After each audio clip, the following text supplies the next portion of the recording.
नमस्कार, आप सभी का स्वागत है पीएमसी हिंदी चैनल पर। मैं हूं आपके साथ अंशिका। दर्शकों, सर्दियां शुरू हो चुकी हैं और हम अपने कई एपिसोड में सर्दियों में होने वाली समस्याओं से बचने के कई निवारण आप तक पहुंचा चुके हैं। लेकिन उन समस्याओं में से एक समस्या ऐसी है जिसके कारण हम कहीं ना कहीं हमारे जीवन की जो गति होती है वो थोड़ी रुक जाती है। जी हाँ, बिल्कुल ठीक समझ रहे हैं। आज हम समझेंगे जॉइंट्स के पेन के बारे में और जॉइंट्स में पेन की वजह से होने वाली समस्याओं को हम कैसे दूर कर सकते हैं और कैसे इन्हें ठीक कर सकते हैं। तो इसके लिए हमारे साथ मौजूद हैं डॉक्टर एस रंजन। उनका स्वागत करते हैं और उनसे जानेंगे इन सभी समस्याओं के निवारण के बारे में। स्वागत करते हैं उनका। सर, आपका बहुत बहुत स्वागत है पीएमसी हिंदी चैनल पर। नमस्ते जी। सर, हम बात करने वाले हैं जैसे कि सर्दियों की जो हम डिस्कशन लगातार कर ही रहे हैं कि सर्दियों में काफ़ी समस्याएं हो जाती हैं। तो जॉइंट पेन का हम पिछले एपिसोड्स में जान चुके हैं, लेकिन जॉइंट पेन एक ऐसा इतना बड़ा कॉन्सेप्ट है कि इसको थोड़े से समय में कवर कर पाना थोड़ा सा मुश्किल हो जाता है। तो इसी के लिए हम आज का एपिसोड में आपसे जानेंगे कि जॉइंट्स में जो पेन होता है, जॉइंट्स की जो समस्याएं होती हैं, एक तो जॉइंट के जो पेन होते हैं वो अलग अलग तरह के होते हैं, तो उनके बारे में भी समझेंगे कि जॉइंट की जो समस्याएं होती हैं, जो पेन होते हैं, अलग अलग जिनका कारण होता है, क्या उनका निवारण एक ही होता है या अलग अलग होता है। तो इसी श्रृंखला को मैं शुरू करना चाहूँगी। सबसे पहले आपसे समझूंगी कि जॉइंट पेन जो होता है, कई बार ऐसा होता है कि जो चोट लग जाती है किसी व्यक्ति को और उस चोट का दर्द सर्दियों में उभरने लगता है। हाँ, तो इसके बारे में समझना चाहूँगी सर कि ये जो पेन होता है वो सर्दियों में क्यों उभरने लगता है। देखिए सर्दियों में जब मौसम में बाहर में टेम्परेचर जब डाउन हो रहा है तो उससे जो चीज़ पूरी तरह से हील नहीं हुई है, लेकिन हम अपने जीवन की भागदौड़ में व्यस्त हो गए और अपना काम हमने शुरू कर लिया। टेम्परेचर डाउन हुआ तो वो फिर से प्रकट सामने हो जाता है। अगर पूरी तरह से हील हो चुका हो फिर तो सर्दियों में भी वो बाहर नहीं आएगा। तो हमें ये जानना है कि अपने जीवन में हम बहुत बार हम ऐसी आदतें काम कर निभाते हैं कि पूरे ठीक हुए बिना भी हम लग जाते हैं काम में। ये उचित तरीका नहीं है। दोस्तों, हमें जब भी कभी कोई प्रॉब्लम होती है, अगर ठीक है हमें चूंकि काम करना है, हम पूरी तरह से आराम नहीं भी कर सकते हैं, कोई भी समस्या जब आपको इतनी कम हो जाती है कि अब वो आपको मेजर प्रॉब्लम नहीं दे रही है, आप चल फिर पा रहे हैं, अपना काम कर पा रहे हैं, लेकिन उसको पूरी तरह ठीक करने के में भी फोकस होना चाहिए। बहुत कम लोग अपने हेल्थ के लिए सजग हैं। बहुत कम लोग अपने हेल्थ समस्याओं को पूरी तरह से ठीक करने में इंटरेस्टेड हैं। हम अपने हेल्थ को रिस्पेक्ट दें, सम्मान करें। और जब हम जॉइंट पेन की बात कर रहे हैं, जब कोई दर्द लग जाता है, हो जाता है, तो ठीक हो जाता है, हम को काम पे जाना है, मजबूरी है तो चलो जा रहे हैं, लेकिन यह भी देखें क्या वो पूरी तरह ठीक हो गया है। आपको दर्द बियरेबल पेन होता है और हम उस पर चलने लग जाते हैं। कोशिश करें कि जो चोट का दर्द है वो तो आराम से ही ठीक होता है मुख्य रूप से, तो प्रॉपर आराम करें। डॉक्टर जितनी देर रेस्ट के लिए कहते हैं उतना रेस्ट हमें प्रॉपर लेना ही चाहिए। चोट के दर्द में लिम्ब एलिवेशन, पैरों को ऊपर रखने के लिए कहा जाता है। जो हार्ट का लेवल है उससे पैर ऊपर हो तो उसमें स्वेलिंग, जब चोट लगती है तो स्वेलिंग भी आती है। वो स्वेलिंग ठीक हो रही है, रीजनेबल ठीक हो गई है, वो पूरी तरह से ठीक हो जाए, इसका ध्यान रखने के लिए लिम्ब एलिवेशन की जरूरत नहीं भी है तो भी आप उसे करते रहें। जब भी जो कोई चोट लगी है तो उसके बाद हमें अपने शरीर में हीलिंग के लिए प्रॉपर न्यूट्रिएंट्स लेने चाहिए, खासकर विटामिन्स। तो आप अपने विटामिन को लेने पर, प्राकृतिक ढंग से लेने पर, सप्लीमेंट बहुत लोग लेते हैं, लेकिन अगर हम प्राकृतिक चिकित्सा को, आध्यात्मिक चिकित्सा को समझ रहे हैं तो नेचुरल तरीके से जितना हम विटामिन लेंगे उतना अच्छा है। तो विटामिन बी के लिए स्प्राउट्स होता है, विटामिन डी के लिए हम सनलाइट लेते हैं, या सर्दियों में जो हम अच्छे भोजन करते हैं जैसे तिल है, वैसे तो उसमें कैल्शियम होता है लेकिन विटामिन डी और कैल्शियम जुड़ा हुआ है। अगर कैल्शियम का इंटेक प्रॉपर होगा तो विटामिन डी हमारे बॉडी में मेटाबोलाइज हो पाएगा। सर, तो आपके अनुसार हम इसको ऐसे समझ सकते हैं कि जो सर्दियों में जो चोट का दर्द उभरता है, वो इस कारण से उभरता है कि वो चोट हील नहीं हो पाई है। यस। तो और हमें लगता है कि चोट अब दिख नहीं रही तो अब वो हील हो चुकी है। राइट। तो सर जैसे कि आपने बताया कि हमें उसको हील करना है जी। और उसके लिए हमें विटामिन लेने हैं, तो कौन से विटामिन हमें ज़्यादा लेने हैं? जैसे विटामिन डी का आपने बताया, विटामिन बी का आपने बताया, तो और कोई भी विटामिन हैं जो हमें लेने चाहिए? नहीं, यहाँ पे विटामिन डी और विटामिन बी ही है। ओके। और हमारी बॉडी में जो विटामिन की कमी होती है, तो विटामिन डी की कमी सबसे ज़्यादा कॉमन है। विटामिन डी के बाद विटामिन बी12 की ज़्यादा कॉमन है। जैसे जॉइंट पेन में विटामिन बी12 का उतना रोल नहीं होता है। विटामिन बी हम के अंदर कई सारे विटामिन आ जाते हैं। विटामिन डी और विटामिन बी के बाद विटामिन सी और विटामिन ए का महत्व है। और भी विटामिन हैं, जैसे विटामिन ई भी है, ब्यूटी विटामिन उसका नाम बोलते हैं, लेकिन उसकी कमी उतनी कॉमन नहीं होती। तो जॉइंट पेन के रिलेशन में हमें विटामिन डी को अपनी बॉडी में प्रॉपर रखना चाहिए through natural sources, through plant sources. अगर वो हम अपने लें, जैसे घी का सेवन करने से, उससे भी विटामिन डी का एब्जॉर्प्शन, मेटाबॉलिज्म प्रॉपर होता है। विटामिन आप अपनी बॉडी में प्रॉपर रखेंगे तो आप पूरी तरह से अपने जॉइंट्स को हील कर पाएंगे। अब विंटर में अगर समस्या फिर से प्रकट हो गई तो क्या करना है वो हम आगे देखते हैं। जी, तो सर मैं अगले टॉपिक पर जाने से पहले जो चोट की समस्या है इसको ही पूरा मैं चाहूँगी कि इसका पूरा क्लोज हम करें। तो यही समझना चाहूँगी कि जब ये, अगर हम जैसा आपने बताया उस तरह से हम इसको हील तो कर रहे हैं, हमने पूरी कोशिश कर ली इसको हील करने के लिए, लेकिन अगर फिर भी दर्द अगर सर्दियों में उभरता है तब हम क्या करें? देखिए, हील करने की कोशिश में हमें एक्यूप्रेशर पॉइंट का भी मैं यहाँ पर बताना चाहूँगा कि सभी तरह के चोट में किडनी अगर हमारी मजबूत रहती है, किडनी की एनर्जी अगर हमारी मजबूत रहती है, तो हम चोट को जल्दी रिकवर कर सकते हैं। या इनफैक्ट अगर किडनी स्ट्रांग है तो चोट लगने पर कोई मेजर इंजरी भी नहीं होगी। जब चोट लगती है, 2 व्यक्ति बाइक से गिरे, एक व्यक्ति को फ्रैक्चर हो गया और एक व्यक्ति को सिर्फ मोच आई, तो ऐसा क्यों होता है?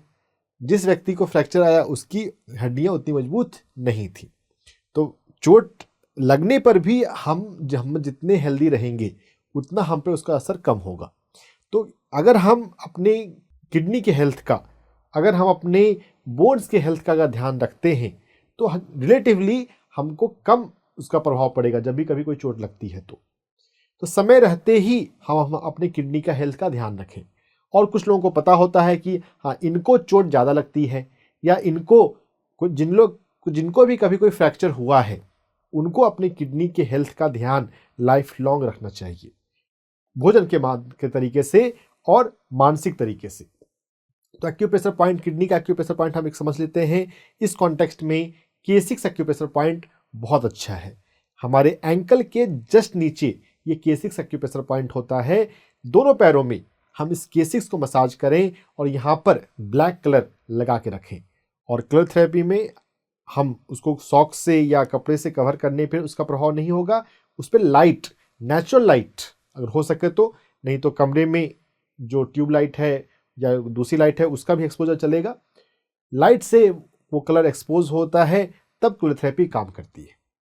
तो K6 पर काम करने से हम अपनी हड्डियों को मजबूत कर सकते हैं एक्यूप्रेशर पॉइंट ऑफ व्यू से। उसके अलावा भी बहुत सारे तरीके हैं, भोजन का भी तरीका है। अपने जॉइंट्स को, अपने बोन्स को हेल्दी रखेंगे तो हम अपने जॉइंट्स पेन इंसिडेंट्स को, उसके होने के संभावना को कम कर सकते हैं। सर ये तो आपने बता दिया कि हम एक्यूप्रेशर पॉइंट के द्वारा हम कैसे इसको हील कर सकते हैं, K6 पर हमें काम करना है। अब मैं सुजोग के बारे में आपसे समझना चाहूंगी कि सुजोग के द्वारा इस पर काम कैसे करें। बहुत अच्छे। सुजोग जो होता है वो हमारे पूरी हथेली में पूरी बॉडी को रिप्रेजेंट करता है। तो सुजोग में जो हमारा जो पाम है ये पेट का हिस्सा है और पीछे का हिस्सा हमारे बैक का हिस्सा है। तो दोनों पैर के बीच में ये ऊपर जाएंगे तो ये हमारा ये स्पाइन है, और स्पाइन के लेफ्ट और राइट में किडनी होती है। तो स्पाइन से साइड में इस जगह पर हमारे दोनों हाथ में किडनी के सुजोग एरिया है। हम इसका मसाज कर सकते हैं। मैं फिर से आपको बता दूं, हमारे दोनों हाथ में मिडिल फिंगर और रिंग फिंगर ये पैर के कॉरेस्पॉन्डेंस है। उससे ऊपर दोनों फिंगर के बीच का जो स्पेस है ये स्पाइन का कॉरेस्पॉन्डेंस हुआ। स्पाइन के कॉरेस्पॉन्डेंस में स्पाइन के लेफ्ट और राइट में 2 किडनी हमारे पास होती है। तो इस एरिया में किडनी का सुजोग कॉरेस्पॉन्डेंस है। हम इस एरिया को अगर हम समझ लेते हैं तो इस एरिया को हम मसाज कर सकते हैं। नीचे रखकर किसी स्टेबल अपनी हथेली को हवा में रखकर मसाज करने से प्रेशर नहीं बनेगा। किसी स्थिर सरफेस पर हम इसको रख के या अपने पैर पे ही रख के हम मसाज कर सकते हैं। तो दोनों हाथों में हम इस एरिया को मसाज किया करें। अब जिनको फ्रैक्चर हो गया है या जिनको जॉइंट पेन हो रहा है, अगर वो और अच्छे से मसाज करने के अलावा अगर इस पर काम करना चाहें तो यहाँ पर काला रंग लगा के या बिना रंग लगाए भी यहाँ पे अगर हम राजमा किडनी बीन, राजमा को इंग्लिश में किडनी बीन कहते हैं, अगर हम यहाँ पे राजमा किडनी बीन को चिपका दें, दोनों हाथों में 4 राजमा हमें लगाना पड़ेगा। सोने से पहले राजमा को यहाँ पर अगर लगा के छोड़ देते हैं और दिन में उस राजमा के ऊपर से भी दबा सकते हैं, या राजमा नहीं है तो डायरेक्ट हम हाथ से मसाज कर सकते हैं। दोनों हाथों में अगर हम किडनी बीन लगाकर या डायरेक्ट काम करेंगे तो ये सुजोग का तरीका है कि हम अपनी किडनी को मजबूत बना सकते हैं।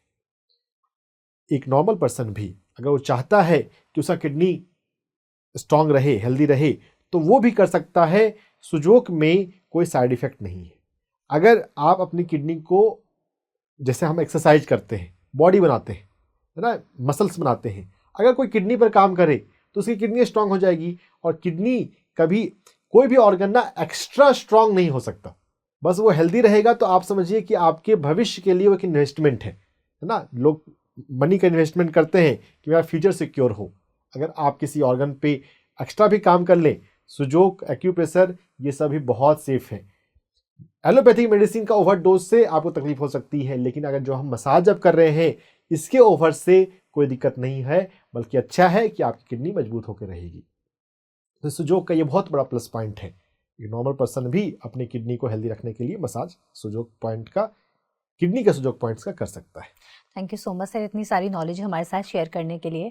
और मुझे लगता है हमारे व्यूअर्स को भी बहुत ज़्यादा पसंद आई होगी ये नॉलेज जो आपने शेयर की, क्योंकि हम लोग इन चीज़ों को थोड़ा सा इग्नोर करते ही चलते हैं। हमें लगता है कि इससे क्या होगा, लेकिन हम लोगों ज़्यादा रिलाय कर जाते हैं एलोपैथी पे, जबकि हमें रिलाय अपने शरीर पर हमें ज़्यादा करना चाहिए, क्योंकि हमारी बॉडी खुद इतनी इंटेलिजेंट है कि अगर कुछ प्रॉब्लम है तो वो खुद को हील कर सकती है। तो हमें एलोपैथी पर ना जाकर अपने शरीर की सुननी चाहिए, क्योंकि हमारा बॉडी हमें हिंट्स ज़रूर देता है। जब भी कुछ ना कुछ गड़बड़ होती है तो हमें ज़रूर हिंट देता है, तो हमें इसको इस तरह से भी समझना चाहिए।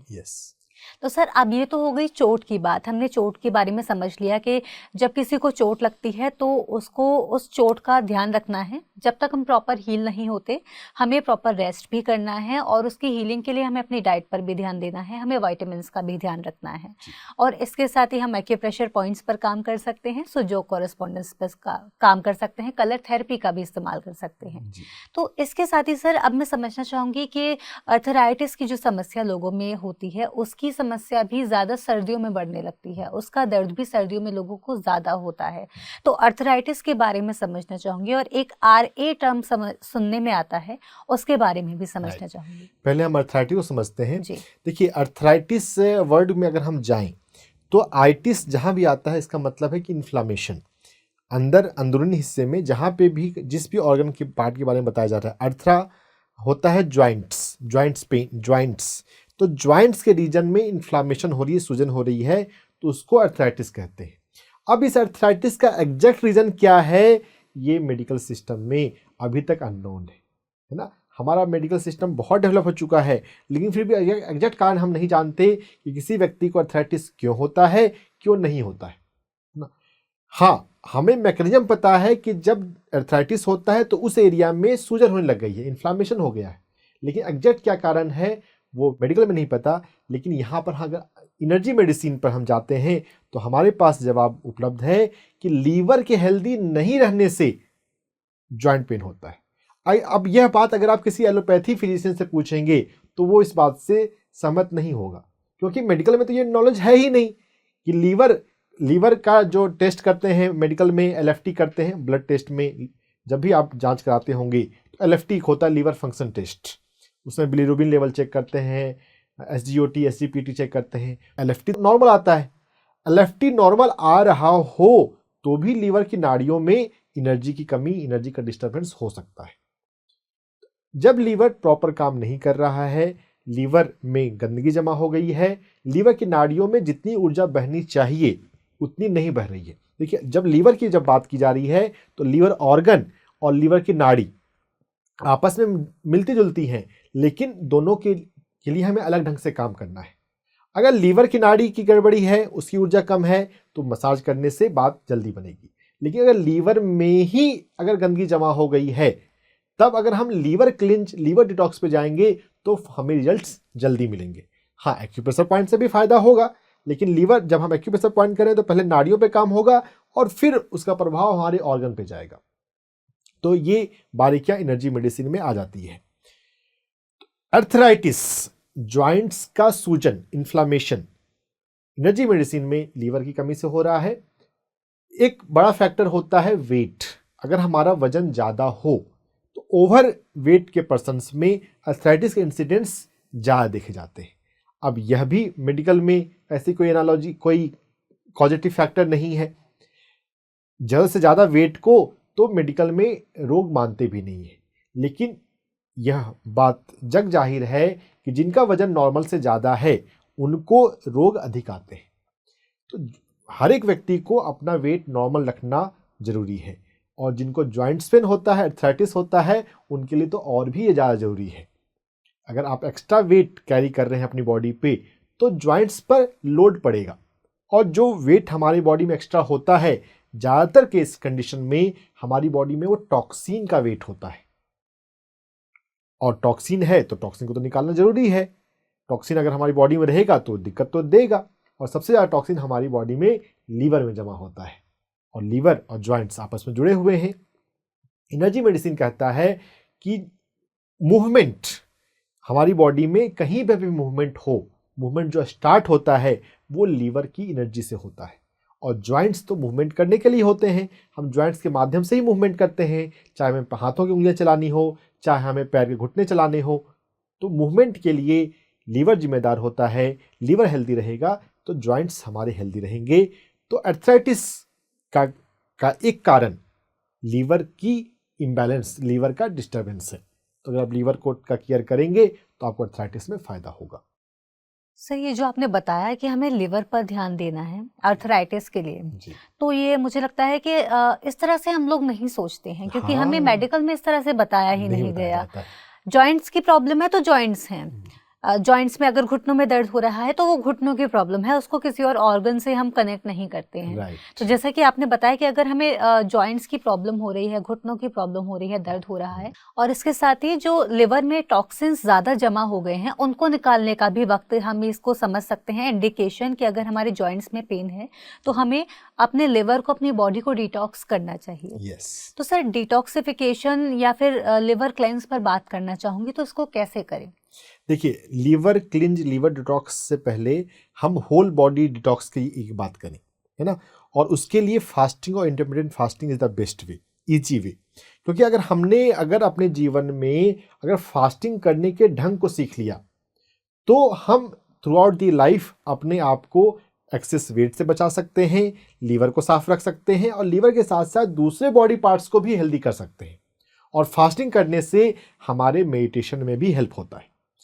पत्री जी हमें सिखाते हैं कि जब हम मुंह से नहीं बोलते हैं तो मौन है, जब नहीं खाते हैं तो फास्ट है, और जब नहीं सोचते हैं तो ध्यान है। तो फास्टिंग और ध्यान आपस में कनेक्टेड है, क्योंकि दोनों में ही हमें इनपुट को बंद कर देना है। फास्टिंग में भोजन का इनपुट, हमें भोजन लेना बंद कर देते हैं, और ध्यान में हम सोचना बंद कर देते हैं। तो फास्टिंग करने से, उपवास करने से ध्यान में भी बहुत मदद मिलती है। तो हमें महीने में 1 दिन और सप्ताह में 3 से 4 दिन इंटरमिटेंट फास्टिंग करनी चाहिए। और ये फास्टिंग उन लोगों के लिए ज़रूरी हो जाती है जिनको जॉइंट पेन है या वेट ज़्यादा है, या इनफैक्ट शरीर में कोई भी रोग हो। अगर आप फास्टिंग करते हैं तो इससे आपका शरीर साफ होगा, और क्लींजिंग जब होगी तो आपको रोग से बाहर आने में मदद मिलेगी। कोई भी रोग हो, यहाँ तक कि डायबिटीज भी हो, कैंसर भी हो, अगर आपने फास्टिंग के तरीके को सीख लिया, थोड़ा अपने माइंड को ऐसा बना लिया, जिसको लाइलाज बीमारी डॉक्टर कहते हैं, उसमें भी अगर हमने फास्टिंग को जोड़ लिया तो आपको बेहतर रिजल्ट्स मिल सकते हैं। तो हमें फास्टिंग सीखना चाहिए। अब जिन लोगों को फास्टिंग करना मुश्किल लगता है, तो आप ऐसा समझें कि हम जो भोजन करते हैं स्थूल है, जो बिल्कुल फिजिकल है, लिक्विड है, सेमी लिक्विड है। हम जितना लिक्विड पे शिफ्ट करें अपने भोजन को, हमारी बॉडी के लिए उतना वो ईजी होता है। तो अगर आप कंप्लीट फास्टिंग नहीं कर सकते तो ऐसा कर सकते हैं कि आप सीरियल्स, गेहूं और चावल ना खाएं या आप कम करें। और हम जो फास्टिंग करते हैं उसमें मेन फास्टिंग रात की फास्टिंग होती है। तो सूर्यास्त के बाद अगर या तो आप कुछ नहीं खाएं तो वो फास्टिंग हो जाएगी, या आप सीरियल्स को बंद करेंगे तो आप फास्टिंग की दिशा में आगे बढ़ेंगे। और हर जगह पे आपको कुछ लोग ऐसे मिल सकते हैं जिन्होंने फास्टिंग कभी किया हो, ट्राई किया हो, तो उनके साथ जब पहली बार फास्टिंग कर रहे हो, जिन्होंने पहले फास्टिंग किया हुआ है, अगर आप उनके साथ करेंगे तो आपको एक मनोबल मिलता है और आप थोड़े सेफ भी हो जाते हैं। मेडिकल फील्ड में फास्टिंग का कंसेप्ट नहीं होता है। वहाँ पर तो बोलते हैं कि अगर आप नहीं खाओगे, चक्कर उकर आ गए, गिर मत जाना, चोट नहीं लग जाए। तो अगर किसी को ऐसा डाउट लगता है कि अगर उनका स्वास्थ्य बहुत अच्छा नहीं है तो सुपरविजन में कर सकते हैं। जो व्यक्ति ने फास्टिंग किया हो उनके साथ करेंगे तो बहुत आसानी से आप भी सीख जाएंगे। तो फास्टिंग हमें करना चाहिए, हमें कम खाना सीखना है।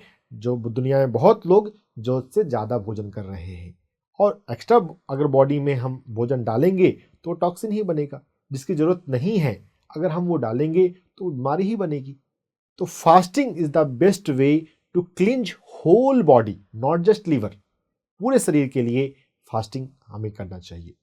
और जो अभी रिसर्च से पिछले कुछ सालों से बात सामने आ रही है, इंटरमिटेंट फास्टिंग, 14 घंटे का फास्ट। 24 घंटे का फास्ट मुश्किल लगे अगर आपको, तो आप 14 से 16 घंटे का फास्ट कर सकते हैं। यानी कि आप 8 घंटे के विंडो में खाएं। सुबह 10 बजे का ब्रेकफास्ट करते हैं तो शाम में 6 बजे तक आपका रात का भोजन हो जाए। और बहुत सारे जैन इसका पालन करते हैं। तो यह एक बहुत हेल्दी प्रैक्टिस है हेल्थ पॉइंट ऑफ व्यू से, कि हम सूर्यास्त के बाद भोजन ना करें। रोज करना संभव नहीं हो, सप्ताह में 3 दिन कीजिए, 4 दिन कीजिए, 5 दिन कीजिए। और अगर आपका विल पावर अच्छा है तो 7 दिन भी कर सकते हैं इंटरमिटेंट फास्टिंग। तो fasting and intermittent fasting is the best way to cleanse our body. Sir, जैसे कि आपने बताया कि इंटरमिटेंट फास्टिंग हमें करनी चाहिए, लेकिन ये टर्म अभी पॉपुलर होने लगा है। लेकिन हमारी संस्कृति में तो पहले से ही है कि हमें इस तरह से भोजन लेना चाहिए, हमें रात को भोजन करने से बचना चाहिए, क्योंकि जो हमारे पूर्वज थे वो भी शाम होते होते भोजन करने के बाद वो विश्राम के लिए चले जाते थे। दिन फिर अगले दिन जो शुरुआत होती थी, देन ब्रेकफास्ट, लंच और बाकी सब होता था। तो ये ट्रेंड में अब से आया है, लेकिन हमारी संस्कृति में ये बहुत पहले से ही है। तो हमें अपनी संस्कृति को भी, मुझे लगता है कि ज़्यादा हमें ध्यान देना चाहिए कि इतनी सारी चीज़ें हमारे संस्कृति से हमें मिल जाती हैं जिनको अब वेस्टर्न कंट्रीज़ अपना रही हैं और उनसे उन्हें फ़ायदा मिल रहा है, तो हमें भी उनको अपनाना चाहिए। तो सर, इसके साथ ही मैं ये भी समझना चाहूँगी कि एप्सम सॉल्ट का भी जिक्र आता है जब हम क्लेंजिंग की बात करते हैं, लिवर क्लेंस की बात करते हैं। तो इसके बारे में समझना चाहूँगी, इसका कैसे इस्तेमाल। एप्सम सॉल्ट और एक्स्ट्रा वर्जिन ऑलिव ऑयल, इन दोनों के कॉम्बिनेशन से लिवर क्लींज का एक तरीका होता है कि हम पहले थोड़ा सा सेमी फास्ट करते हैं, थोड़ा भोजन को कम करते हैं, और दोपहर से या शाम से इन दोनों को मिलाकर 2-2 घंटे पर इसका हम ऑरेंज जूस में मिलाकर एप्सम सॉल्ट, एक बार एप्सम सॉल्ट और एक बार एक्स्ट्रा वर्जिन ऑलिव ऑयल, इसके कॉम्बिनेशन को 4 बार अगर हम लेते हैं तो जो एप्सम सॉल्ट है वो थोड़ा सा हमारी बॉडी में पेरिस्टाल्सिस को बढ़ा देता है और हमें थोड़ा लूज मोशन होते हैं। और extra virgin olive oil 200 ml अगर हम लेते हैं तो वो हमारे गॉल ब्लैडर के ऑरिफिस को, मुंह को डायलेट करता है, और जो एक्स्ट्रा बाइल हमारी बॉडी में स्टोर हो और उसके साथ साथ स्टोन भी, वो बाहर आ जाते हैं। तो गॉल ब्लैडर स्टोन को एक सिंगल डे में भी निकाला जा सकता है। बहुत लोग स्टोन के लिए सर्जरी कराते हैं, गॉल ब्लैडर स्टोन के लिए लिवर क्लिंज, एप्सम सॉल्ट और एक्स्ट्रा वर्जिन ऑलिव ऑयल के माध्यम से जो लिवर क्लिंज होता है, ये बहुत पावरफुल है। पहली बार आप किसी नेचुरोपैथ के सुपरविजन में या जिसने कभी लिवर क्लिंज ट्राई किया हो उनके सुपरविजन में करना अच्छा है।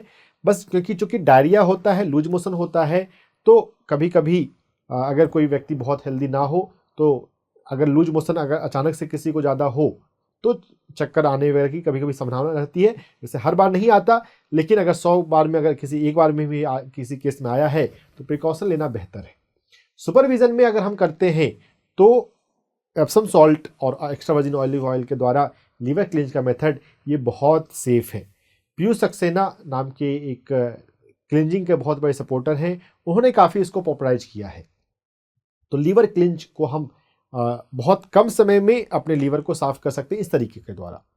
अगर इस स्ट्रॉन्ग मेथड पर अगर कोई ना जाना चाहे तो हम अपने जीवन में हेल्दी फूड को लेकर और एक्यूप्रेशर पॉइंट के माध्यम से भी लीवर को साफ कर क्लींज कर सकते हैं। तब हम इसको लीवर डिटॉक्स कहते हैं। कैसे करेंगे? पैर में एक एक्यूप्रेशर पॉइंट है LV3। LV3 एक्यूप्रेशर पॉइंट पैर के अंगूठे और बगल वाली उंगली के बीच में थोड़ा पीछे की तरफ है। इस LV3 एक्यूप्रेशर पॉइंट को दबाने पर अगर आपको दर्द मिलता है, जो कि बहुत लोगों को मिलेगा क्योंकि हेल्दी लीवर बहुत कम लोगों का है और बहुत लोगों के जीवन की बॉडी में एक्स्ट्रा वेट है, टॉक्सिन जमा है। LV3 पर अगर दर्द आपको मिलता है तो हमें समझना चाहिए कि हमारा लीवर हेल्दी नहीं है या हमारे लीवर में टॉक्सिन जमा है। LV3 एक्यूप्रेशर पॉइंट को अगर हम दिन में रोज 2 बार या 3 बार मसाज करते हैं तो इस LV3 एक्यूप्रेशर पॉइंट मसाज करने से लीवर डिटॉक्स होने लगता है और जॉइंट पेन वालों को बहुत रिलीफ मिलता है। LV3 एक्यूप्रेशर पॉइंट एक ऐसा पॉइंट है जो रीजनेबली हेल्दी लोग भी अपने रूटीन में शामिल करके अपने आप को स्वस्थ रख सकते हैं। LV3 एक्यूप्रेशर पॉइंट की मसाज करने से भी हम अपने आप को लीवर डिटॉक्स कर सकते हैं। ओके तो हमको क्या करना है, हमें एप्सम सॉल्ट का इस्तेमाल करके अपना डिटॉक्स, लिवर डिटॉक्स हम कर सकते हैं, लेकिन ये हमें ध्यान रहे कि हमें किसी नेचुरोपैथी एक्सपर्ट की निगरानी में ही करना है जब भी आप पहली बार कर रहे हो, या फिर किसी ऐसे व्यक्ति की निगरानी में करना है जो पहले इस प्रक्रिया को कर चुका हो। तो और दूसरी बात जो है, हम LV3 पर काम कर कर भी इसको डिटॉक्स कर सकते हैं, लिवर को डिटॉक्स कर सकते हैं। तो इसी के साथ बढ़ेंगे आप अगले टॉपिक की ओर। अगला जो समस्या है सर, ऐसा होता है कि जब उम्र बढ़ने लगती है व्यक्ति की, तभी भी उनको जॉइंट्स में पेन होने लगता है। तो इसके बारे में भी समझना चाहूँगी कि यहाँ पर क्या कारण होता है और कैसे इस दर्द से छुटकारा पाया जा सकता है। देखिए, उम्र बढ़ने के साथ जो जॉइंट्स पेन होते हैं, इसका कोई डायरेक्ट कनेक्शन तो नहीं है। देखिए, एजिंग होने से, उम्र बढ़ने से जब एजिंग हो रही है तो हमारी बॉडी में हर एक ऑर्गन का जो इफिशियंसी है वो धीरे धीरे डाउन होता है। तो अब इसमें जॉइंट्स का भी डाउन हो सकता है इफिशियंसी, हमारे लीवर का भी डाउन हो सकता है। अब वो डाउन हो रहा है, अगर उसका जॉइंट्स का हेल्थ अगर पुअर हो रहा है तो उसके सिम्टम्स आ सकते हैं। कोई स्पेसिफिक रीजन नहीं है कि एजिंग होने से ही क्यों जॉइंट पेन होता है। यहाँ पर भी एजिंग और जॉइंट्स का कोई डायरेक्ट कोरिलेशन आपस में नहीं है। अगर कोई एजेड होता हुआ पर्सन जिनकी उम्र बढ़ रही है, अगर वो अपने लीवर का ध्यान रखें, अगर वो अपने जॉइंट्स का ध्यान रखें, जॉइंट्स का ध्यान रखने के लिए हम बहुत सारी चीज़ों का भी बात करने वाले हैं। अब सिंपल एक चीज़ हम ले लेते हैं, योगा का अभ्यास, जेंटल योगा, बिना अपने आप को थकाए, बिना अपने आप को बहुत ज़्यादा परेशान किए। देखिए, योगा में और एक्सरसाइज में ये अंतर है। योगा में हम अपने आप को थकाते नहीं हैं, योगा में हमारा उद्देश्य हमारी बॉडी की फ्लेक्सिबिलिटी को मेंटेन करना होता है। योगा में होता है कि हम अपने आप को स्लोली अपनी कैपेसिटी को बिल्डअप करें। एक्सरसाइज में पसीना बहाना पर्पस होता है, एक्सरसाइज में हम हाफ के भी एक्सरसाइज करते रहते हैं। योगा में ऐसा बिल्कुल नहीं होता है। Yoga is a very gentle process. तो योगा के माध्यम से, या अगर अपने लीवर का आप ध्यान रखते हैं तो सभी एजेड लोग, सभी सीनियर सिटीजन्स अपने आप को स्वस्थ रख सकते हैं। उम्र हो जाने पर जॉइंट पेन होता ही है, ऐसा कोई डायरेक्ट कनेक्शन अभी तक मेडिकल रिसर्च में एस्टैब्लिश नहीं किया गया है। जो सामाजिक मान्यता बन जाती है उसको हमें छोड़ने की जरूरत है। हम ऐसा बिल्कुल ना सोचें कि उम्र हो गया है तो जॉइंट पेन होगा ही। उम्र हो जाने के बाद भी हम जॉइंट्स को हेल्दी रख सकते हैं। तो सर, जैसे कि उम्र बढ़ने लगती है, जैसे कि आपने बताया, तो उसके साथ ही हमारे जो ऑर्गन्स हैं उनकी एफिशिएंसी थोड़ी सी कम होने लगती है। तो क्या ऐसा कोई तरीका है कि एफिशिएंसी हम अपने ऑर्गन्स की कम ना होने दें, या फिर थोड़ा सा बैलेंस बना कर रख पाएं? बिल्कुल है, बहुत सारे तरीके हैं। हमने इस टॉपिक पे पहले भी 1 घंटे हमने बात करी थी कि जीरियाट्रिक्स, जो उम्र बढ़ने पर जो रोग होते हैं उनको कम कैसे किया जाए। वो एपिसोड भी हमारे ऑडियंस देख सकते हैं। कुछ शॉर्ट में मैं थोड़ी बात में कर देता हूँ। हमें सूर्य प्रकाश रेगुलर लेना चाहिए। सूर्य प्रकाश जितना हम लेंगे हम उतने यंग रहेंगे। तो सभी 50 प्लस को, या 50 प्लस नहीं तो एटलीस्ट 60 प्लस को तो सनलाइट जरूर लेना चाहिए।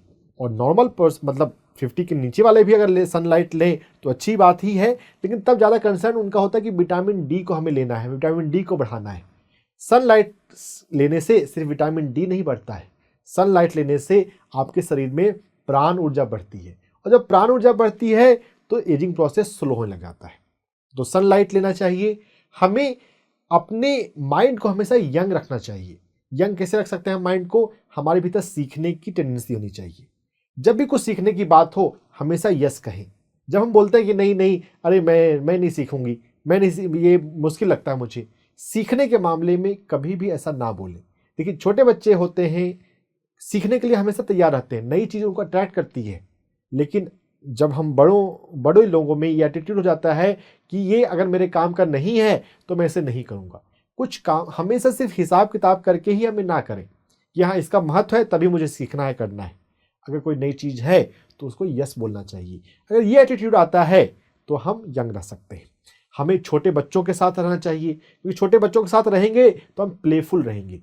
छोटे बच्चों के साथ रहेंगे तो नई नई चीज़ों में जाते हैं, तो उनके साथ साथ हम भी नई चीज़ों में जा सकते हैं। नई चीज़ों को सीखने में, यहाँ तक कि नई भाषा को सीखने में, संगीत को सीखने में, कोई आर्ट है, कोई पेंटिंग है, उसको सीखने में हमेशा हमें तैयार रहना चाहिए। तो हम यूथफुलनेस हमारे भीतर रह सकता है। और जो भोजन का मामला है, जितनी हम हरी सब्जियों पे जाएंगे, जितने हम नेचुरल प्राणा रिच फूड पे जाएंगे, उतनी हमारी एजिंग स्लो डाउन हो सकती है। बहुत सारे पॉइंट्स हैं। प्रकृति के साथ रहने से एजिंग स्लो डाउन होती है। जितनी हम धूप के साथ, खुली हवाओं के साथ, उगते सूरज के साथ, पहाड़ों के साथ, नदियों के साथ रहेंगे, उतने हम प्रकृति के तत्वों के पास आएंगे और उससे हमारी एजिंग स्लो डाउन होती है। तो अब विंटर का मौसम है, तो अब विंटर का ध्यान रखते हुए हम हवा लेने के लिए, देखिए खुली हवा में थोड़ी ठंड होगी तो हम जैकेट पहन, अपने सभी प्रॉपर सर्दी वाले कपड़े पहन के भी तो वॉक कर सकते हैं। अब वॉक करना, अब अगर आप ऐसा सोचते हैं कि हमें पसीना बहाना है, हमें एक्सरसाइज करना है, तो एक्सरसाइज के माइंडसेट को छोड़ें। हमें वॉक करना है प्रकृति के नज़दीक जाने के लिए, क्योंकि प्रकृति में प्राण ऊर्जा है। तो अगर हम राइट माइंडसेट से अगर वॉकिंग करते हैं, प्रकृति में जाते हैं, तो हम उसका वो फायदा हम ले पाएंगे। वेट कम करने के लिए वॉक नहीं करना है, हमें वॉक करना है प्रकृति के नज़दीक जाने के लिए, खुली हवा में प्राण ऊर्जा वाली सांसें लेने के लिए। जो हम सांसें लेते हैं, हम सिर्फ ऑक्सीजन के लिए सांसें नहीं लेते, यह तो मेडिकल साइंस कहता है। हमारा जो एनर्जी साइंस है वो कहता है कि हम प्राण ऊर्जा के लिए सांस लेते हैं। Oxygen is the secondary factor. अगर प्राण ऊर्जा अगर भरपूर है तो वो हमारे शरीर के लिए अधिक स्वास्थ्यदायक है, हम उससे हमारी एजिंग स्लो डाउन हो जाएगी। हमें खुली हवा में, पेड़ पौधों के बीच में जाना चाहिए, इससे हम एजिंग को स्लो डाउन कर सकते हैं। Thank you so much sir, जो आपने बताया कि हम अपनी एजिंग को भी स्लो डाउन कर सकते बिल्कुल। हैं। ऐसा तो हमने सोचा भी नहीं था, क्योंकि हमारे माइंडसेट ऐसा ही है कि हाँ उम्र बढ़ेगी बढ़ेगी बढ़ेगी, एजिंग तो होनी ही है। लेकिन जैसा कि आपने बताया कि हम अपनी एजिंग को स्लो डाउन कर सकते हैं नेचर के पास जाकर। तो सर इसके साथ ही आपने जैसे अभी जिक्र किया था, विटामिन डी का जिक्र किया था आपने, तो हम कैसे पता करें कि हमारा विटामिन डी ज़्यादा है, कम है, बैलेंस्ड है? हमें कैसे कोई टेस्ट वगैरह हम इसका करा सकते हैं? हाँ, ब्लड टेस्ट हम करा सकते हैं। इनफैक्ट ऐसा कहा जाता है कि जब भी कभी कोई भी व्यक्ति अपना ब्लड टेस्ट करा रहा है तो विटामिन डी की कमी इतनी कॉमन है कि अगर डॉक्टर ने नहीं भी बोला है तो भी आप अपने कॉमन सेंस को अप्लाई करें और विटामिन डी का चेक करा लें। तो इससे आपको एक पता चल जाएगा कि हाँ मेरे शरीर में विटामिन डी कितना है। विटामिन डी का कनेक्शन तो वैसे हमारे जॉइंट से है। अगर जॉइंट्स रीजनेबली ओके हैं तो लग सकता है कि विटामिन डी ठीक होगा। लेकिन अगर ब्लड चेक करवा ही रहे हैं, कोई भी चेक करा रहे हैं, तो विटामिन डी का चेक करा लेना चाहिए। विटामिन डी के अलावा विटामिन B12, वैसे विटामिन B12 आज के हमारे टॉपिक जॉइंट से डायरेक्टली कनेक्टेड नहीं है, लेकिन विटामिन B12 की डिफिशियंसी भी कॉमन है।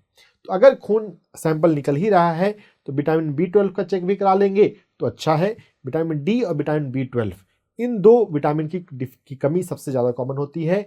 तो डॉक्टर ने नहीं भी कहा तो भी हम अपने कॉमन सेंस का अप्लाई करते हुए इसको चेक करा लिया करें।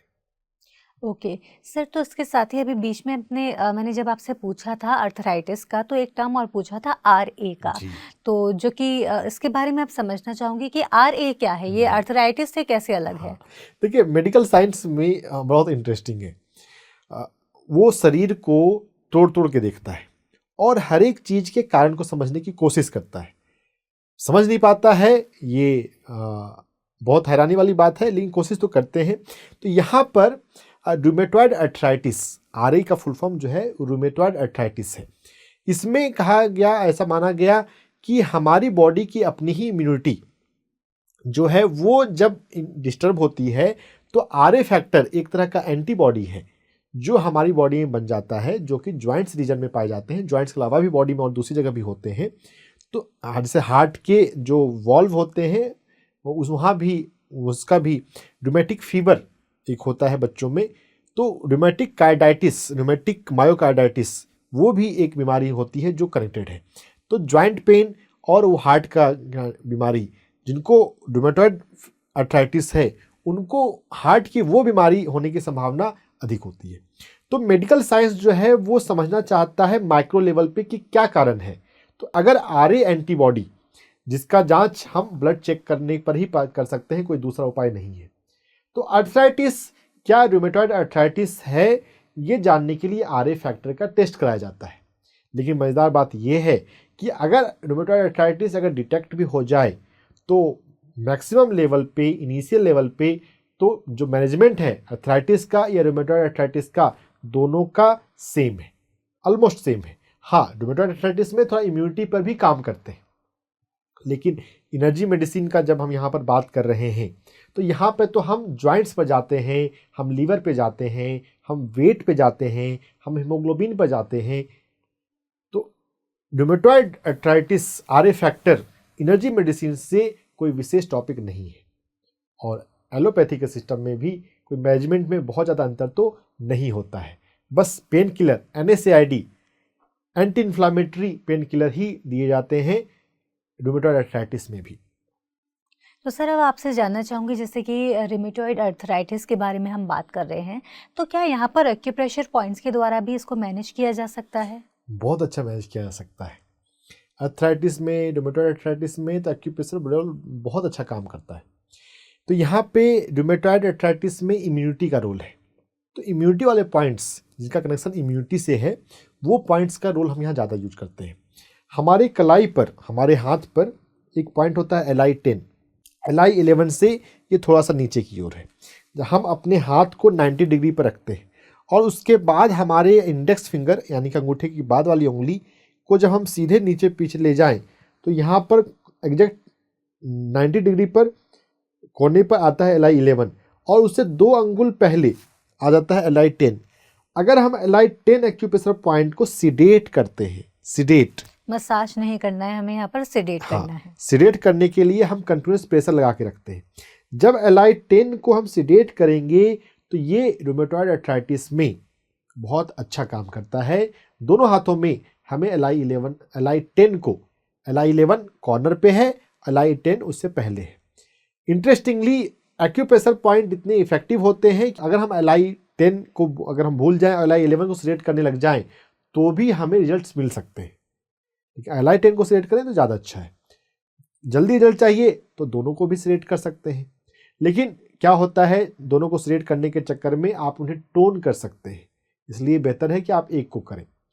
हाथ के कंटिन्यूस प्रेशर से हम जो सिलेक्ट कर रहे हैं, अगर हम यहाँ पर हम मैग्नेट थेरेपी का यूज करना सीख लें, क्योंकि विंटर का समय है इसलिए मैं यहाँ पर कलर थेरेपी नहीं बता रहा हूँ। कलर थेरेपी के लिए हमें इसको एक्सपोज करना पड़ेगा और विंटर में तो हम कपड़े पहने रहते हैं। तो यहाँ पे मैग्नेट के माध्यम से भी इसको सिलेक्ट किया जा सकता है। अगर मैग्नेट थेरेपी पता हो तो हम येलो मैग्नेट यहाँ पे लगाते हैं, नहीं तो हाथ के प्रेशर से हम अगर कंटिन्यूस प्रेशर करें तो इससे हमारी रूमेटॉइड अर्थराइटिस में हमें बहुत अच्छे रिजल्ट्स देखने को मिलते हैं। Thank you so much sir, ये जानकारी हमारे साथ, ये नॉलेज हमारे साथ शेयर करने के लिए। अब इसके साथ मैं आपसे जानना चाहूँगी कि अगर किसी को घुटनों का दर्द है और उनको नहीं पता है कि वो अर्थराइटिस है या किसी चोट के वजह से है या कैसे है, तो फिर इसको कैसे मैनेज करें? तो हम इस यहाँ पर 2 एक्यूप्रेशर पॉइंट यूज करते हैं, LV3 और LU5। LV3 अभी लीवर डिटॉक्स में भी हमने मेंशन किया जी। था। पैर के अंगूठे और उसके बगल वाली उंगली के बीच वाले एरिया में LV3 एक्यूप्रेशर पॉइंट होता है, थोड़ा सा 2 अंगुल पीछे, तो वहाँ मस्कुलर एरिया पर। तो LV3 एक्यूप्रेशर पॉइंट में मसाज करने से एक नॉर्मल पर्सन को भी दर्द मिल सकता है, लेकिन अगर नॉर्मल पर्सन भी अगर LV3 एक्यूप्रेशर पॉइंट को मसाज करता है, दबाता है, तो उसका लीवर जो है वो हेल्दी होने लग जाएगा और लॉन्ग टर्म में, अभी उसको कोई मेजर हेल्थ प्रॉब्लम नहीं है, उसकी लाइफ ठीक ठाक चल रही है, लेकिन LV3 एक्यूप्रेशर पॉइंट पर दबाने पर अगर दर्द मिल रहा है, आप उसे मसाज करते हैं, तो आप भविष्य की आने वाली बीमारियों से भी बच सकते हैं। देखिए, एनर्जी मेडिसिन इतनी पावरफुल है कि यहाँ पर अगर हम इस सिद्धांत को समझ लेते हैं कि कोई भी बीमारी फिजिकल लेवल पर आने से पहले एनर्जी लेवल पे आती है, तो अगर हम एनर्जी लेवल पे जब आ रही है और वहाँ पर हम एक्यूप्रेशर पॉइंट से काम कर सकते हैं, तो एक्यूप्रेशर करके अगर हमने एनर्जी लेवल पे ही उसको ठीक कर लिया, तो हो सकता है वो फिजिकल लेवल पे आए ही नहीं, बीमारी को आने से पहले ही इलाज हो सकता है एक्यूप्रेशर के माध्यम से। तो LV3 acupressure point, joints pain है तब तो मसाज करना ही चाहिए, जिनको जॉइंट पेन नहीं है वह भी अपना हेल्थ को अच्छा रखने के लिए कर सकते हैं। तो LV3 एक्यूप्रेशर पॉइंट पे हमें एक बार में लगभग 2 मिनट और ऐसा दिन में 5 बार मसाज करना है। जिनको तकलीफ है उनको 5 बार करना चाहिए, जिनको तकलीफ नहीं है और जो अपने पर्सनल हेल्थ को बेहतर बनाने के लिए करना चाहते हैं, वो दिन में 1 बार या 2 बार में मसाज कर लें तो बहुत अच्छा है। आप खुद से भी मसाज कर सकते हैं, आप दूसरों से भी मसाज करवा सकते हैं। जो लोग मसाज करवाते हैं, बहुत लोग दुनिया में ऐसे हैं जो मसाज करवाना है और करवाना पसंद करते हैं, अगर उनको ये पॉइंट पता है और इस एक्यूप्रेशर पॉइंट पर अगर मसाज करवाएंगे तो उनको ज़्यादा फायदा ले पाएंगे। तो LV3 एक्यूप्रेशर पॉइंट का मसाज करें या करवाएं। LV3 के अलावा जो दूसरा अच्छा पॉइंट घुटने जॉइंट के लिए है वो हमारा LU5 है। LV3 के बाद मैं इसका मेंशन कर रहा हूँ, इसका मतलब समझना है कि LV3 ज़्यादा जरूरी है और LV3 के बाद LU5 है। LU5 को समझने के लिए हम समझें कि हमारी ये जो कोहनी है, एल्बो में आगे वाले हिस्से पर, मतलब जो मैं जब ऐसे कर रहा हूँ और मैं अपना हाथ हिला रहा हूँ, तो जो हिस्सा हिल रहा है उस हिस्से पर LU5 एक्यूप्रेशर पॉइंट आता है। हमारा जो अंगूठा है, अंगूठे की सीध में ये LU5 एक्यूप्रेशर पॉइंट है। इस LU5 एक्यूप्रेशर पॉइंट पर भी हमें मसाज करना है, टोन करना है। घुटने के दर्द के लिए, दोनों घुटने के दर्द के लिए, अगर दोनों घुटने में दर्द हो तो हम दोनों हाथ में कर सकते हैं। अगर किसी व्यक्ति को एक घुटने में दर्द है तो जिस घुटने में दर्द है उस तरफ के LU5 में मसाज करना चाहिए। बहुत बार एक घुटने का दर्द जो है वो धीरे धीरे फैलकर दूसरे घुटने में भी आ जाता है, तो प्रिकॉशन बेसिस पे दोनों हाथों में हम कर सकते हैं, लेकिन ज़्यादा फोकस जिस तरफ के घुटने में दर्द है उस तरफ के LU5 एक्यूप्रेशर पॉइंट पे हमें मसाज करना चाहिए। तो LU5 एक्यूप्रेशर पॉइंट को मसाज करेंगे, ये भी बहुत एक सेंसिटिव पॉइंट है, तो अगर दूसरों से अगर हम मसाज करवाएंगे तो थोड़ा जेंटल होकर मसाज करवाना है, क्योंकि दर्द यहाँ पे काफ़ी मिल सकता है। जिन लोगों को दर्द होगा, जॉइंट पेन होगा, उनको दर्द ज़्यादा मिलेगा। जेंटल वे में मसाज कराएं, धीरे धीरे मसाज कराएं। LV3 और LU5 को मसाज करने के साथ साथ हम जो सुजोक में हम अपने फिंगर्स के जो हमारी जो स्मॉल जॉइंट्स हैं, वैसे तो स्मॉल जॉइंट छोटी उंगली, जो उंगलियों का जो जोड़ होता है, इसमें भी दर्द होता है लोगों को। तो अगर आपको अपने 2 हाथ 2 पैर इसके किसी भी जॉइंट्स में अगर दर्द हो रहा है तो बाकी लिम्स, बाकी हाथ और पैर के जॉइंट्स को आपको मसाज करना है। हर एक जॉइंट्स आपस में जुड़े हुए होते हैं, तो अगर हम जॉइंट्स का मसाज करते हैं तो इस जॉइंट का मसाज करने से मेरी बॉडी में जितने जॉइंट्स हैं सभी जॉइंट्स के लेवल पर प्राण ऊर्जा बढ़ रही है, ची बढ़ रही है, तो वो आपको हेल्प करेगा। जब छोटी उंगलियों, छोटे जॉइंट्स में हमें जब दर्द हो तो जिन जॉइंट्स में हमें दर्द नहीं है उस जॉइंट्स का हमें मसाज करना चाहिए। जिस जॉइंट्स में दर्द है भी उस जॉइंट्स के ऊपर और नीचे के एरिया में हम मसाज कर सकते हैं। तो हम जॉइंट्स का खुद से हम मसाज करें। सुजोक की रिंग भी आती है, रिंग के माध्यम से भी हम मसाज कर सकते हैं। रिंग ना हो तो हम सिर्फ अपने हाथ के उंगलियों से मसाज कर सकते हैं। तो और हमारे इन सभी उंगलियों के जॉइंट्स के मसाज में मिडिल फिंगर और रिंग फिंगर, इनके जॉइंट्स ज़्यादा महत्वपूर्ण है, क्योंकि पैरों के दर्द रिलेटिवली अधिक कॉमन है। जो जॉइंट्स पेन होते हैं रिलेटिवली पैर के जॉइंट्स ज़्यादा कॉमन होते हैं। तो हमारे मिडिल फिंगर और रिंग फिंगर, इन दोनों में पैर की उंगलियां आती हैं, पैर के कॉरस्पॉन्डेंट से ये। तो हम अपने हाथ में जो बीच की 2 उंगलियां हैं ये या जब अगर हम पैर में करेंगे तो अंगूठे के बाद जो 4 उंगलियां हैं उसमें जो बीच के 2 उंगलियां हैं उनका मसाज ज़्यादा हेल्पफुल होगा।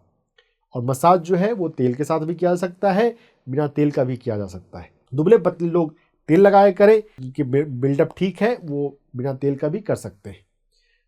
रेगुलर सुजोक मसाज से, LV3 मसाज से, LV5 मसाज से हम जॉइंट्स पेन को, अर्थराइटिस को बहुत अच्छा मैनेज कर सकते हैं।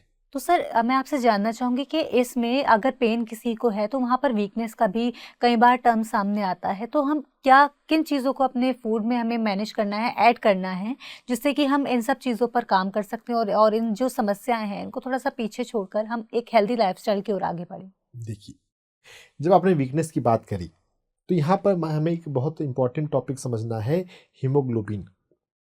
बहुत लोग ना हीमोग्लोबिन को ना प्रॉपर महत्व नहीं देते। अगर हमारी बॉडी में हीमोग्लोबिन कम है, हीमोग्लोबिन का काम क्या होता है कि वो ब्लड में ट्रांसपोर्ट करता है, ऑक्सीजन है, ग्लूकोज, मेनली तो ऑक्सीजन को। और अगर हीमोग्लोबिन अगर कम हो जाएगा तो उसका जो घनत्व है, डेंसिटी, वो कम हो जाएगी, ट्रांसपोर्ट सिस्टम हमारा डिस्टर्ब हो, थोड़ा सा उसकी इफिशिएंसी पुअर हो जाएगी। तो अगर हम कोई चीज़ अच्छा न्यूट्रिशन अपने बॉडी में ले भी रहे हैं, अगर हीमोग्लोबिन कम है तो वो ठीक से ट्रांसपोर्ट नहीं हो पाएगा, जहाँ पर पहुँचना है वहाँ पर नहीं पहुँच पाएगा। तो हमें इस बात को समझना है कि कमजोरी को दूर करने के लिए हीमोग्लोबिन का नॉर्मल करना बहुत ज़रूरी है। अगर हीमोग्लोबिन आपका नॉर्मल नहीं है तो कई सारी बीमारियां आपको उसके कारण से आ सकती हैं। आपको ब्लड की, हार्ट की सभी बीमारियां होने की संभावना बढ़ जाती है।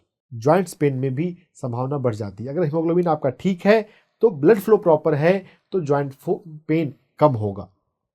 तो डायरेक्ट कोरिलेशन नहीं है जॉइंट्स का हीमोग्लोबिन के साथ, लेकिन फिर भी आपको यह बात समझनी है कि आपका अगर ब्लड फ्लो प्रॉपर करना है तो हीमोग्लोबिन को नॉर्मल करना है। और हीमोग्लोबिन को नॉर्मल करने के लिए आप हीमोग्लोबिन का चेक करा सकते हैं, बहुत आसानी से चेक हो जाता है। 12 साढ़े 12 से ऊपर तो हीमोग्लोबिन होना ही चाहिए, चाहे वो महिला हो चाहे वो पुरुष हो। वैसे हीमोग्लोबिन की कमी महिलाओं में ज़्यादा देखी गई है ना। महिलाएं अपने हेल्थ को उतना केयर नहीं करती हैं, हमारे कल्चर में ऐसी बात रही है। अपने हेल्थ को थोड़ा अधिक जब हमें तकलीफ होती है उससे पहले ही हमें केयर करना चाहिए। और हीमोग्लोबिन चेक कराकर हम बहुत आसानी से पता कर सकते हैं। और एलोपैथी के सिस्टम में भी इसको एक्सेप्ट कर लिया जाता है कि कम हीमोग्लोबिन है तो भी हम उसको केयर नहीं करते। अगर हीमोग्लोबिन कम है तो हम उसको अच्छे भोजन से, अच्छे डाइट से बढ़ा तो सकते हैं ना। हम जूस लेना शुरू कर दें, खासकर अनार का जूस, जिसमें भी आयरन होता है। आयरन के अलावा विटामिन B12 का महत्व यहाँ पे आ जाता है, विटामिन B कॉम्प्लेक्स का महत्व यहाँ पे आ जाता है। हेल्दी हीमोग्लोबिन के लिए, हेल्दी ब्लड फ्लो के लिए विटामिन B12 हमारी बॉडी में प्रॉपर रहना चाहिए। साइनोकोबालामिन, B12 का साइंटिफिक नेम जो है साइनोकोबालामिन है। B12 साइनोकोबालामिन की डिफिशियंसी से एनीमिया, पर्नीशियस एनीमिया हो जाता है। एनीमिया के कई सारे अलग अलग नाम हैं, अलग अलग टाइप्स हैं। B12 की कमी से भी एक विशेष प्रकार का एनीमिया होता है। तो हमारी बॉडी में आयरन प्रॉपर हो, विटामिन B12 और दूसरे विटामिन प्रॉपर हो, अगर वो ठीक रहते हैं तो हीमोग्लोबिन भी ठीक हो जाएगा। हम गुड़ का सेवन करें आयरन खाने के लिए, अगर चीनी खाने की बजाय अगर हम गुड़ का सेवन शुरू कर देते हैं तो उसके कारण हमारी बॉडी में आयरन की मात्रा बढ़ सकती है। और वैसे भी चीनी को ना प्रोसेस किया जाता है, जिस भी फूड को प्रोसेस किया जाता है उसकी क्वालिटी कम हो जाती है। तो गुड़ जो है वो चीनी के रिस्पेक्ट में कम प्रोसेसिंग होती है। और अगर आपके नज़र के सामने कहीं पर अगर गुड़ निकलता है तो वहाँ से अगर आप रॉ फ्रेश गुड़ ला सकते हैं तो वो स्वास्थ्य के लिए ज़्यादा अच्छा हो जाएगा। नहीं तो मार्केट में मिला हुआ गुड़ भी आप यूज कर सकते हैं। गुड़ का यूज शुरू करें, चीनी का उपयोग कम करें, हीमोग्लोबिन आपका बढ़ेगा। आयरन बढ़ाने के लिए, हीमोग्लोबिन बढ़ाने के लिए हम पालक साग का प्रयोग कर सकते हैं। पालक साग तो विशेष रूप से आयरन के लिए अच्छा है। पालक साग के अलावा हरे रंग की पत्तियां, जो भी पत्तियांदार सब्जियां हैं, जो भी हरे रंग की जो सब्जियां हैं, वो हमारी बॉडी के लिए, खासकर हमारे लीवर के लिए बहुत अच्छी हैं। जॉइंट्स पेन के लिए हमें लीवर को हेल्दी रखना है, और लीवर को हेल्दी रखने के लिए हमें पत्तेदार सब्जियाँ, हरी पत्तेदार सब्जियाँ खानी है, तो उससे हमारे लीवर को हेल्दी रहेंगी। तो हम अपने भोजन पे ध्यान देंगे तो बहुत आसानी से हम अपने हीमोग्लोबिन को ठीक कर सकते हैं। हम ठीक करने के लिए कॉन्शियस नहीं होते हैं, वो सबसे बड़ी कमी होती है कि वो कम रहता है, फिर भी हम हमारा लाइफ जो है खिंचता रहता है। लो हीमोग्लोबिन को एक्सेप्ट ना करें, उस पर काम करें, हम हीमोग्लोबिन को नॉर्मल कर सकते हैं। तो सर अभी वक्त तो चला है आपसे विदा लेने का, लेकिन जाते जाते मैं आपसे जानना चाहूँगी कि अफर्मेशन के बारे में आप थोड़ा बताइए कि हम अफर्मेशन का इस्तेमाल करके कैसे हम अपने जो घुटनों के पेन या फिर जॉइंट पेन है उसमें राहत पा सकते हैं। जी, अफर्मेशंस बहुत इंपॉर्टेंट है हर एक रोग में और जॉइंट्स में भी। तो हमें पहले तो अपने हेल्थ के लिए कॉन्शियस होना है, और हेल्थ के लिए कॉन्शियस होने के लिए अपने सेल्फ लव का अफर्मेशंस बहुत महत्वपूर्ण है। सभी को मैं खुद से प्यार करता हूँ, मैं खुद से प्यार करती हूँ, आई लव माई सेल्फ, ये अफर्मेशन जरूर बोलना चाहिए, करना चाहिए। क्योंकि अगर आप खुद से प्यार करते हैं तभी आप अपने हीमोग्लोबिन का ध्यान रखेंगे, तभी आप अपने डाइट का ध्यान रखेंगे। नहीं तो जो डॉक्टर ने या किसी ने कुछ बोला है तो उनकी बातों को मानने के लिए हम उस चीज़ों को फॉलो करते हैं। आपको अपने लाइफ में healthy diet, healthy life style रखना है, इसलिए नहीं कि किसी ने आपको कहा, इसलिए क्योंकि आपको अपना केयर करना है। आपको खुद से आप प्यार करते हैं तो आप अपना केयर करेंगे। तो मैं खुद से प्यार करती हूँ, ये अफर्मेशन करना इंपॉर्टेंट है। जॉइंट्स जो हैं वो मुड़ते हैं और मुड़ने के बाद हम जीवन में आगे बढ़ते हैं। तो मुड़ना फ्लेक्सिबिलिटी को दिखाता है, तो हम अपने लाइफ में फ्लेक्सिबल रहें। बदलती हुई परिस्थितियों में जब लोग बदलते हैं, सिचुएशन बदलती हैं, तो हम बदलाव को स्वीकार करें। अगर हम बदलाव को स्वीकार नहीं करते हैं, रेसिस्ट करते हैं, जिद्दी बनते हैं, तब जॉइंट्स पेन आते हैं। तो मैं फ्लेक्सिबल हूँ, मैं बदलाव को स्वीकार करता हूँ, I am flexible, I am adaptable. ऐसा अफर्मेशंस हमको बार बार बोलना चाहिए।